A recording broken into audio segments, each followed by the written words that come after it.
If it's been a long day and life's getting you down, just sit with a puzzle and turn it around. Piece by piece, piece by piece puzzler.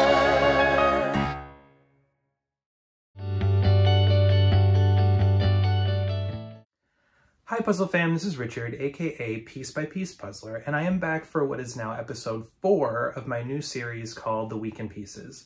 So in these videos, I'm going through and just basically giving you an overview of the puzzles that I've done over the last week, and then showing you which puzzles have joined my collection also during the same week.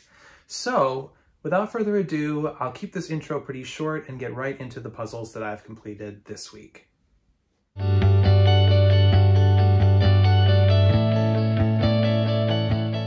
So the first puzzle that I did this week is a really stunning puzzle. It was actually one of my favorites that I've done in quite a long time, and it is called The Windsor Wives, and it's by Ravensburger. So if I can show it to you, hopefully without it sliding off the board, this is the puzzle, and the artwork is by Peter Church.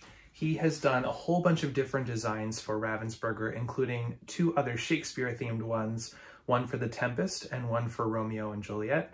And I will show you really quickly those on the screen as well. And he's also done a beautiful Cinderella puzzle, which I also have in my collection. That one is 2,000 pieces, and it's a really beautiful image of Cinderella, using all these different textures and colors. It looks very beautiful. It's one that I would love to do soon, but it's 2,000 pieces, so I know it's going to be a little bit more involved than smaller piece count puzzles, so it might take me a while to get around to that one. So this is the box for The Windsor Wives. And this one was very generously gifted to me by Puzzle Warehouse as part of my ambassadorship with them. So I'm actually going to be writing about this puzzle, and hopefully in the next couple of weeks you'll be able to see what I wrote all about it. So I'll keep it fairly brief in terms of my thoughts about the puzzle, because I want you to have something to read about when the blog goes up.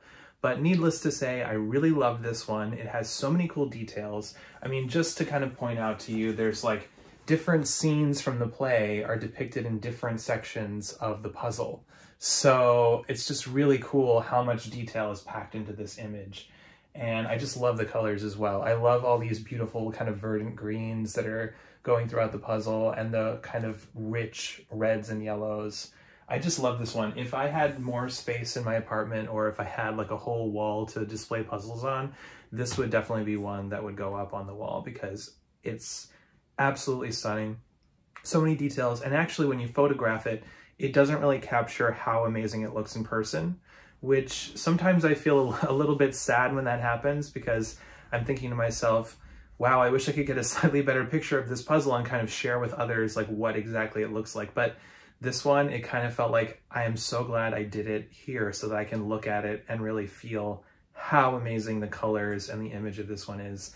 And even though it doesn't quite come through in photos as much as it does in real life, I am still really impressed with how this one turned out. And it's absolutely one of my favorite recent puzzles.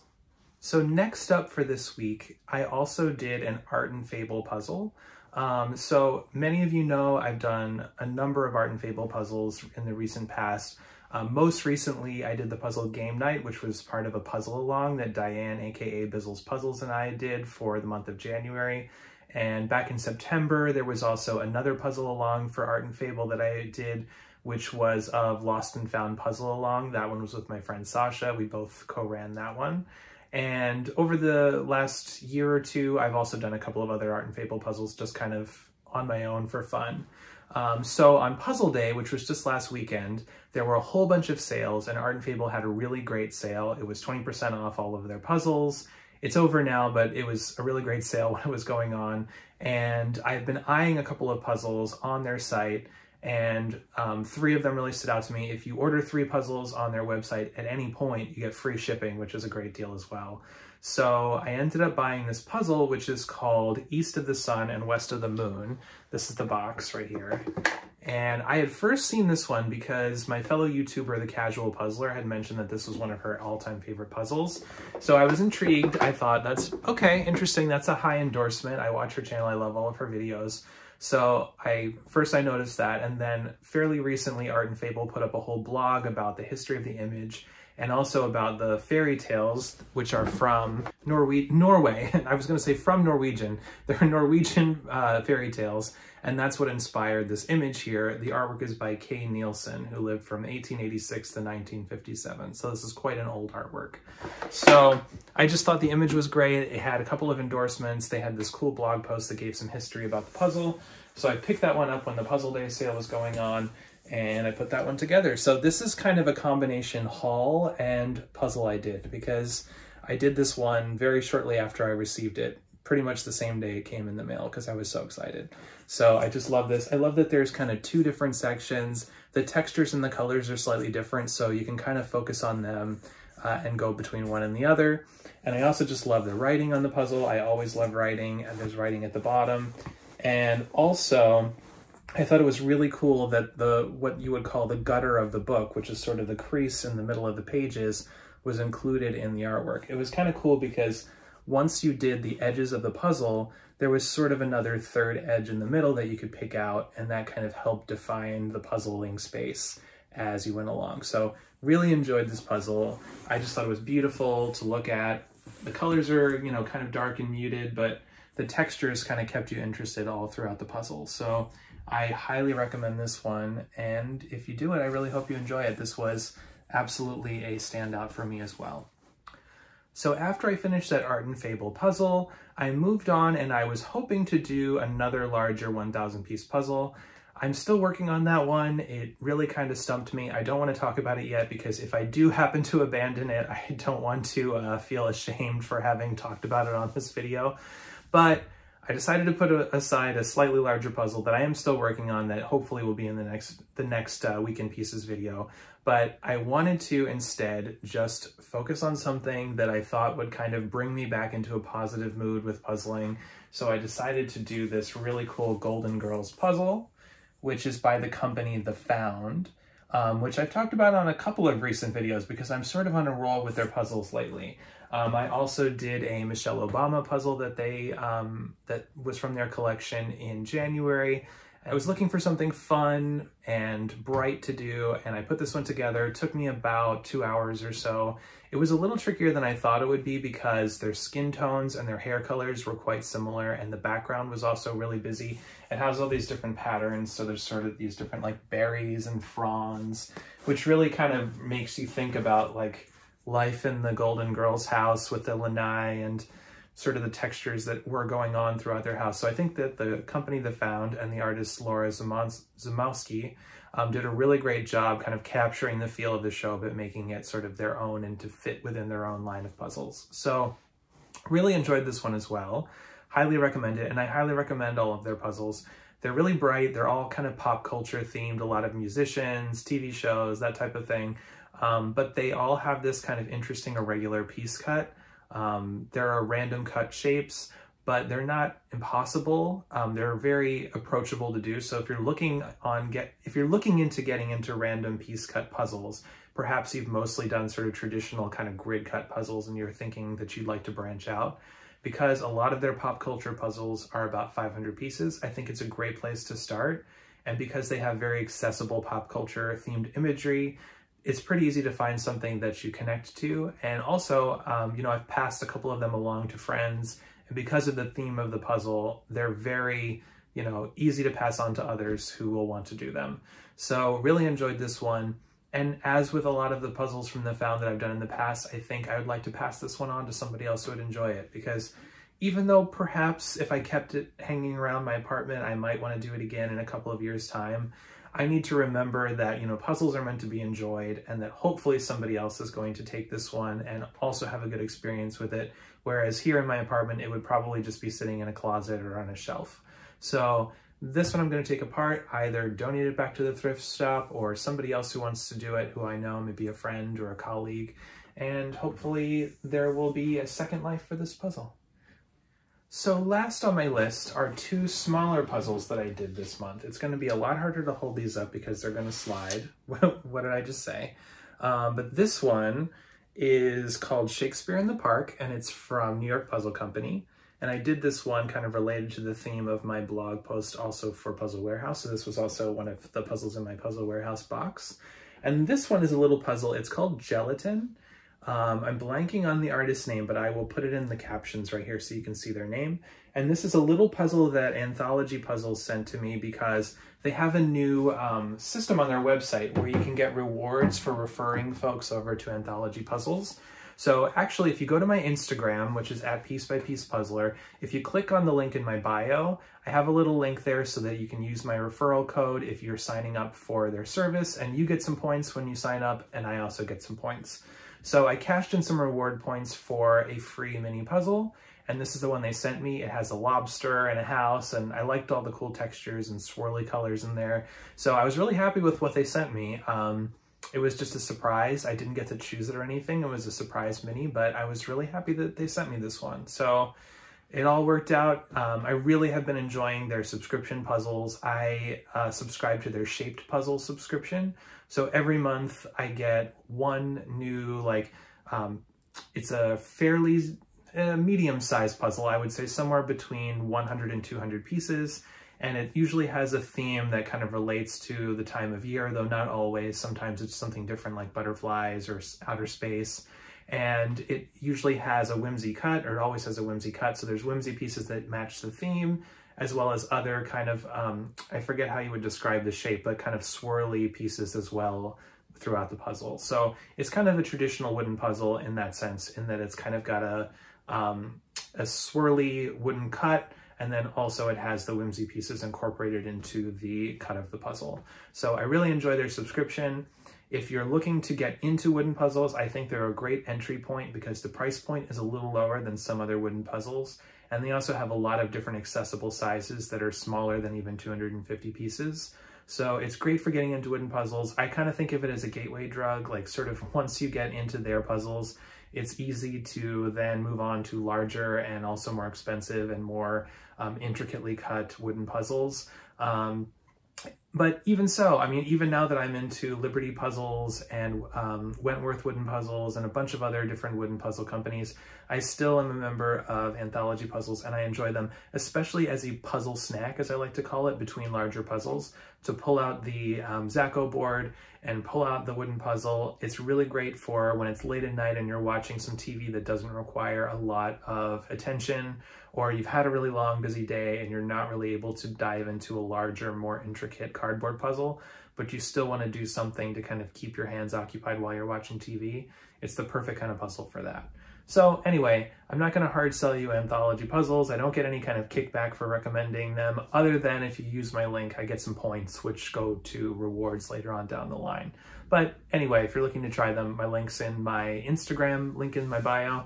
I may also drop it below in the description of this video, just so you have easy access to it in case you want to use it.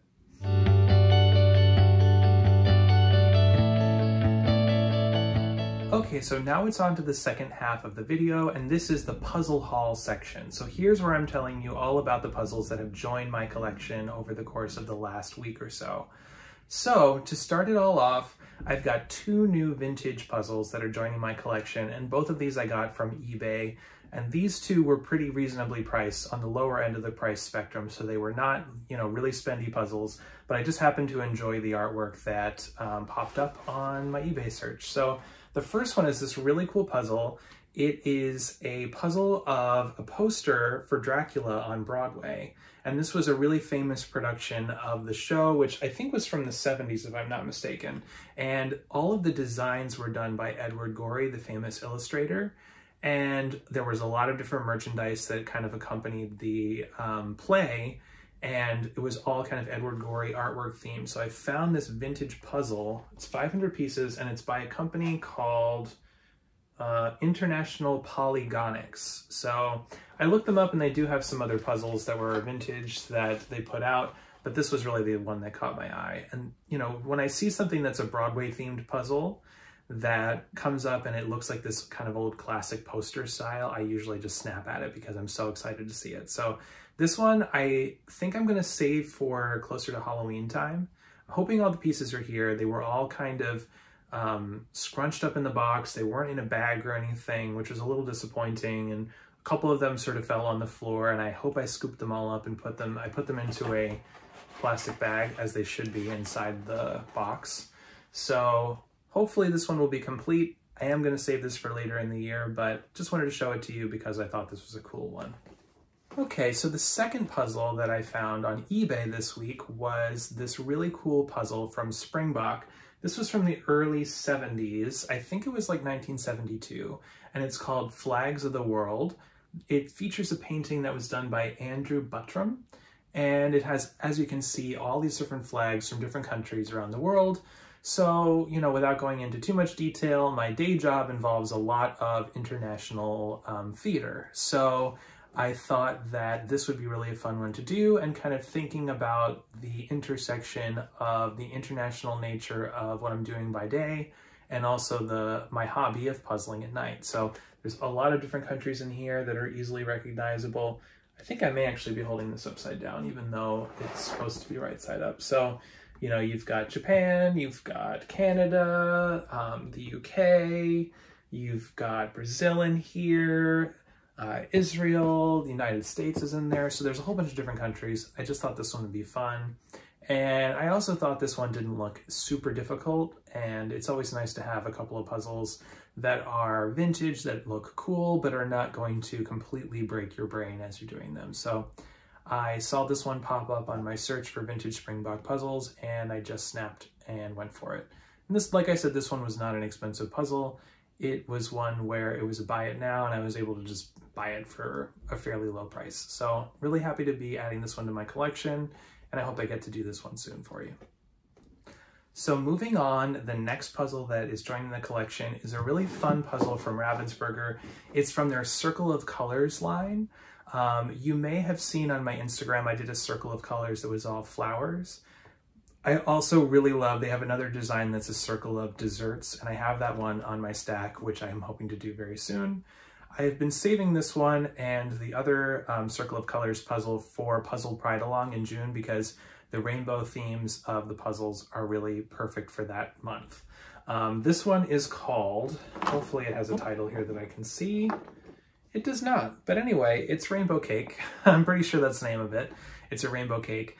And even though, you know, anybody can enjoy this, I did think that there was kind of something special about this puzzle being a cake that is a rainbow, and the fact that gay marriage is less than a decade old, and that this would be a really fun one to do during Pride Month, and just to think about the fact that even though we still have a long way to come for LGBTQ+ equality, we have made some steps and some strides, and this is just a good one to, I think, celebrate that. So this one I'm really excited to add to my collection. I have a feeling that if I enjoy this one, it's going to be one that I keep in the collection, but we will see once I get to doing this puzzle. So next up is this really quirky puzzle, which is of this kind of strange kind of fantasy creature with, I can't even describe this. The name of the puzzle is Strangeling. And it looks like she has kind of a baby dragon. Kind of looks a little like those dolls from the 90s, those Bratz dolls to me. But anyway, the reason I picked this up, this was from a puzzle swap that I attended last weekend for Puzzle Day. There were a whole bunch of puzzles sitting on a table, and I brought a whole bunch to exchange, and I took a few home. The reason I picked this one up is because the unusual image did intrigue me. It just looked kind of weird and it might be a fun puzzle. But also it's by the brand Seiko, and Seiko is a very, very common puzzle brand. They have a lot of Disney images. They have a lot of other artwork as options, but I've been wanting to try them out. To be completely honest with you, have not heard the best things about the quality of Seiko puzzles, but I don't like to trust necessarily everybody else's opinion without trying it for myself. So since this was at the puzzle swap and there was zero price commitment, I decided to pick this up because it looked kind of cool. And I figured I can try out the brand Seiko, and then if I have a good experience, maybe I'll try others from them. So next up is this puzzle. It's called Flying Keys, and it's a Harry Potter puzzle by a New York puzzle company. So just to kind of give you the rundown, I currently am not buying anything that is related to J.K. Rowling because of her transphobic comments on Twitter and online and in various interviews. However, I still am a fan of the Harry Potter books and movies, and I found this one at the puzzle swap for free, and I picked it up because I like the image. So I don't necessarily recommend that you go out and spend money on Harry Potter themed items or experiences right now, but I'm still showing you the puzzle because it joined my collection this week. So I'll move on quickly so that we don't focus on this one too much. So next up is a really cool item that was also at the puzzle swap. I was really surprised. This is a Gibson's Puzzles Advent Calendar. So somebody donated their entire Advent calendar. It's for, I believe, 12 days. And the box opens up, if I can open it. There we go. And there's all these individual doors, and each one has a puzzle behind it. So there are kids building a snowman, Christmas cards coming in the mail, there is caroling, there is going to pick up a Christmas tree and strapping it onto the car. So I was really surprised to see this, and for no money also at the puzzle swap. So I picked this one up, and of course I'm going to save this one for the holidays next year. But I've been seeing everybody's posts about their Advent calendars last Christmas, and I really was kind of jealous wanting to join in, but I didn't really want to spend all the money on some of the Advent calendars that are available. You know, there's some really cool ones with Janet Hill puzzles and with New Yorker puzzles that are sold by New York Puzzle Company, but those are close to $200, and I just didn't have that kind of money to invest in an Advent calendar, even though I really wanted to try it. So this is great. It gives me an opportunity next holiday to join in the Advent fun without having to spend any money. So next I'm going to show you some puzzles by two brands that are kind of favorite brands of mine. The first set are from Art and Fable Puzzles. As I mentioned to you, I bought 3 of them for their Puzzle Day sale, and I just have to show you how cool it is that the 500 piece, 750 piece, and 1000 piece boxes kind of stack perfectly, almost like a pyramid. I just love how they all lined up, and when this one was wrapped in the brown paper that they all come in, it just looked really cool as a set. So this is the one that I did that I showed you in the first section of the video. This is East of the Sun and West of the Moon. I also got a 750 piece puzzle, which I'm going to unwrap right now. And this one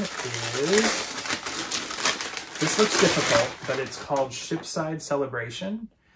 If you are following me on Instagram, you will see that later last year, the Puzzle People of NYC, we put together this puzzle called Daughters of the Sea that features 3 mermaids. That was also by Art and Fable Puzzle Company. That was from their 750 piece collection that came out, I want to say, about a year ago. And this one is by the same artist. His name is Anton Lomave. And this one has, I think it's Queen Elizabeth I down here on this ship. And then there is, well, let's see. I think it's Queen Elizabeth I.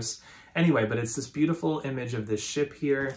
And then there's another ship, there's 2 ships, and then there's the water down here. And you can kind of imagine that the Daughters of the Sea are living down here underneath the water.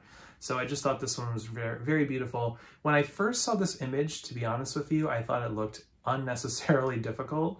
But when I started to kind of look at it in more detail when I was shopping on their website, I thought, well, you know what? I can pull pieces that look like seagulls, and that takes up a whole kind of quadrant of the puzzle. I can pick out the ship that's all these darker pieces. That's a whole third of the puzzle. I can pick out the water pieces, and that's the whole bottom. And then there's sort of this middle section, but it is defined by a lot of different flags and lines and netting, and there are different things you can pull out in here. So it's sort of interesting when you are getting deeper into puzzling, thinking about some of the images that looked like they were very, very difficult, but actually are more doable than you think. Then on the other hand, there are some puzzles that you look at that seem easy, and you think, oh, there's a lot of color separation in there, but then when you get into it, they're more difficult, maybe because the color is very flat and there isn't much gradient to the puzzle. So just to kind of talk about, this is one of the puzzles I picked, and I really enjoyed this one. And so last from my puzzle haul from Art and Fable, I bought a 1000 piece puzzle, and this one is, if I can get it out of the paper,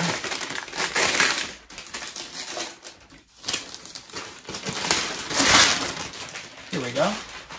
This one is called A Day in the Garden, and it's by Betsy Silverman. And this is one that came highly recommended to me by Diane, aka Bizzles Puzzles.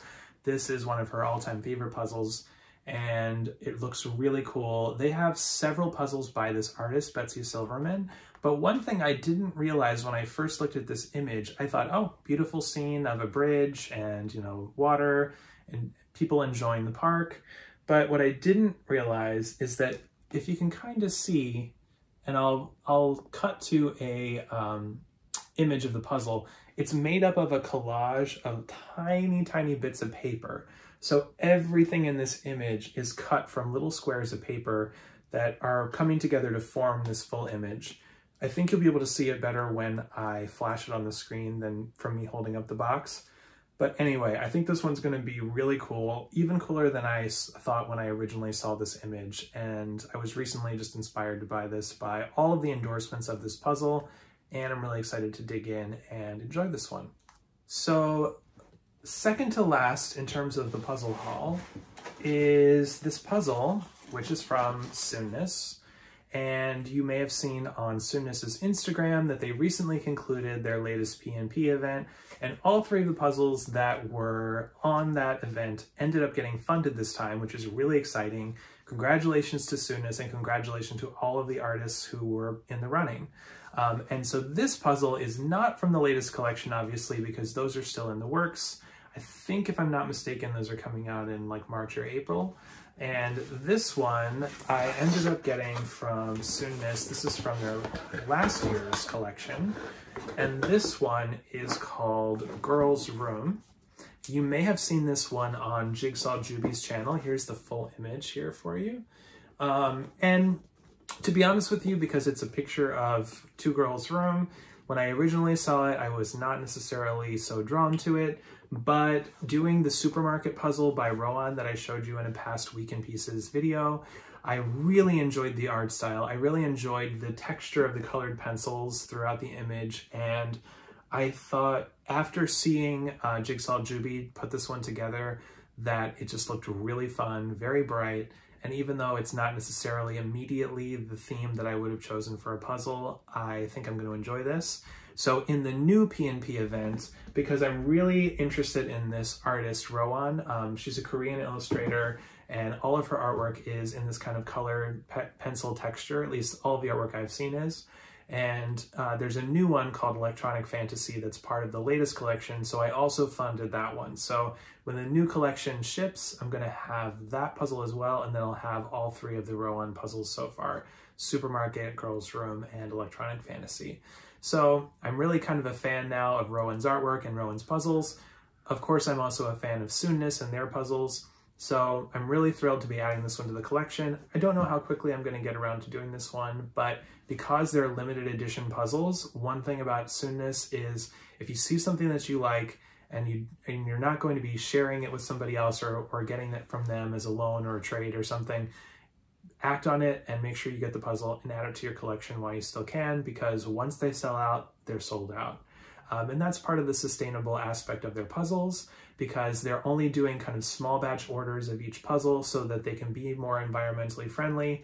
It's why they're also plastic free. So inside the exterior cardboard box, there's another cardboard box that houses the puzzle so that they don't have any shrink wrap. This is recyclable, as is the outer box. And then inside the box, there is a print, there's a paper bag where you can put the pieces back into, and then the pieces themselves come in a separate paper bag. So everything is paper, there's no plastic in the packaging. And for that reason, I really support Soonness. Their puzzles are not cheap, but they are well made, and there is a reason for the price, because they're really putting the work into making sure that their puzzles are sustainable for the long term. So really glad to be adding this one to the collection, and really excited for all the puzzles that I've added this week.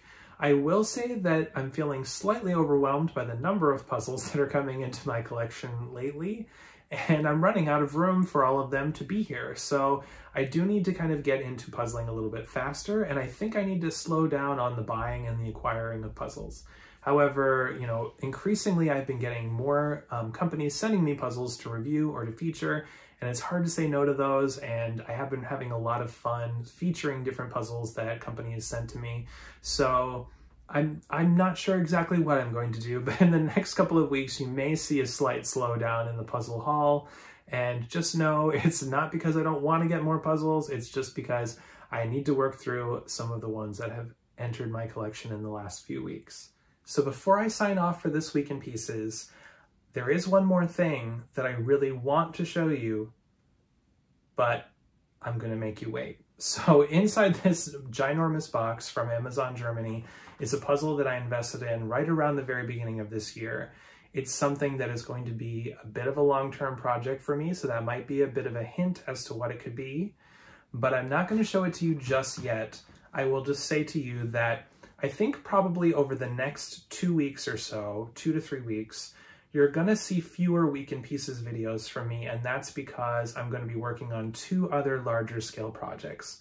One of them involves what's inside this box here, and another one involves a group of puzzles that I've had around my collection for a while now that I've been really wanting to do in a separate video. So I'm gonna be taking probably about, like I said, 2 to 3 weeks hiatus from the Week in Pieces, but hopefully it's going to be because there will be 2 other videos that should be coming out during that period that feature some other exciting puzzles that I want to show you.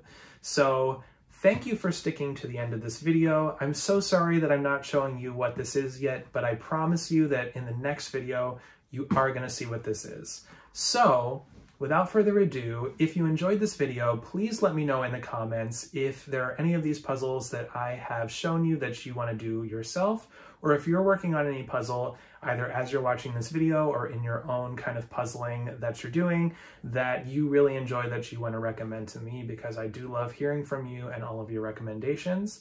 Please also make sure you give this video a like, and that you click the subscribe button and ring the bell so that you can get notifications as I post all of my future videos, including the next one that you are not going to want to miss.